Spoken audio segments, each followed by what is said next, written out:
Okay, here's the last one. Don't worry, we'll do more videos. How you doing? All right, so four horsemen of the apocalypse, apocalypse, the relationship apocalypse. So the last one we're going to talk about, which is actually the second one if we're running them through, is contempt. And contempt, that one, oof, it's about the way we communicate, when we're mean, when we treat others with disrespect, when we're sarcastic, when we ridicule them, we call them names, we mimic them, we mimic their voices or their body language, we roll our eyes and we scoff.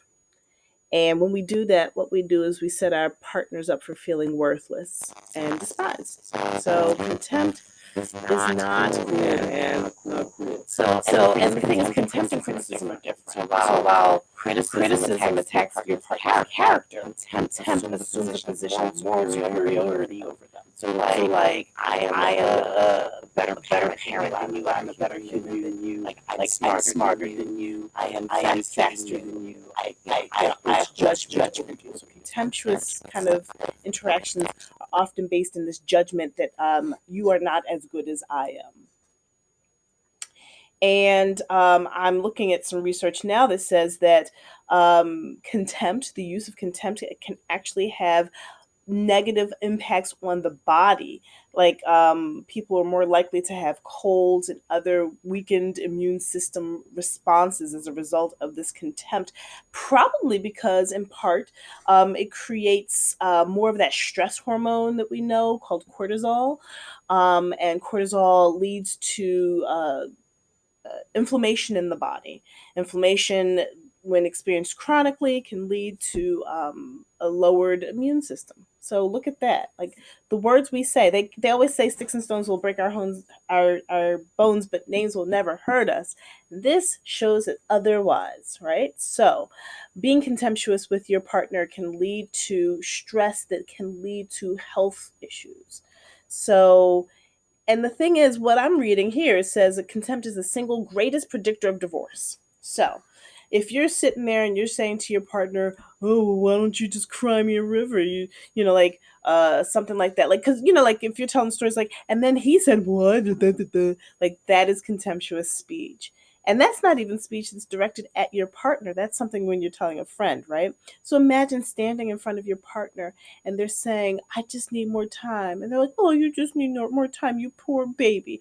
You know what? No one else has time. Everyone has to figure it out in 5 minutes, just like you. That's contemptuous. And we don't want to talk that way. So, what you do instead of being contemptuous is remember that your partner is valuable to you. Remember that you love them and you want to be with them.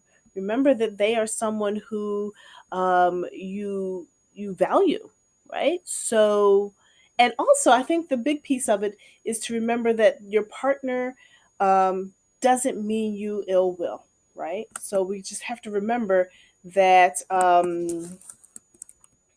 we've got to remember that they mean us no harm. They love us and they intend to love us, right?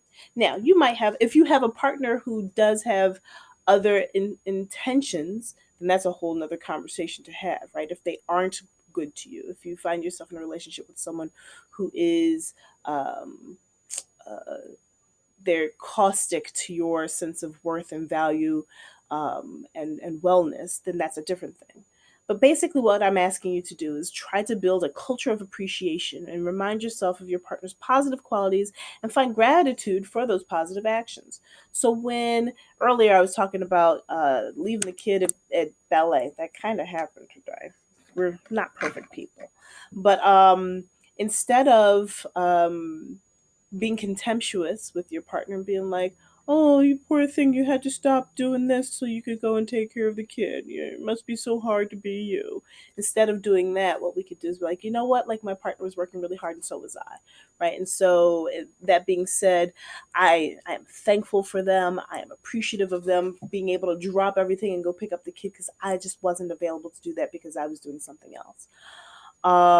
So that's something to think about. Building a culture of appreciation and respect.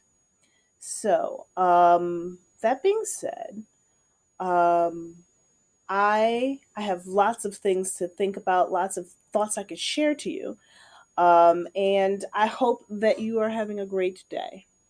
If you find yourself needing some support around building a culture of appreciation, using I statements, doing some physiological and psychological soothing, and taking responsibility for your role in your relationship and the things that happen in it, I am a therapist. Hey, look at that. Just so happens that I'm a therapist, and it's one of the things that I help people do.